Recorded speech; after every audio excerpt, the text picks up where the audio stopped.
এই জবা গাছটা আমার ছাদ বাগানের অনেক পুরনো একটা গাছ। আমি যখন প্রথম ছাদ বাগান শুরু করি তখন আমি একসাথে 5টা জবা গাছ কিনে নিয়ে আসি। তার মধ্যে একটা মারা যায় আর 4টে গাছ এখনও আছে। আর সেই 4টে জবা গাছের মধ্যে এই গাছটা হচ্ছে একটা গাছ। একদিন ধরেই খেয়াল করছি যে গাছে জল দিলে জল দাঁড়াচ্ছে না। দেখছেন কেমন রুট বাউন্ড হয়ে গেছে, তাহলে জলটা কিভাবে দাঁড়াবে? তো গাছটাকে এখন আমাকে শিকড়গুলোকে সব কাটতে হবে। তবে আমার এই জবা গাছটাই সবথেকে কম রুট বাউন্ড হয়।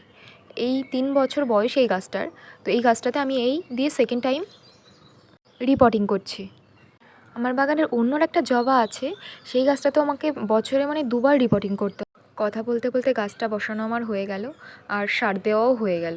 আর গাছটাতে যখন ফুল ফোটে তখন দেখার মতো হয়ে থাকে। অন্য জবাগুলো এখন ছোট হয়ে গেছে, কিন্তু এই জবাটা আমি যখন এনেছিলাম যেমন সাইজের ছিল এখনও সেই সাইজেরই আছে। গাছে জল দেওয়াও হয়ে গেছে, আর রিপোর্টিং করার পরে জল দেওয়া তো অবশ্যই দরকার। গাছটাতে এখনও অনেক কুঁড়ি আছে, ফ্লাওয়ারিংয়ের জন্য পুরো রেডি।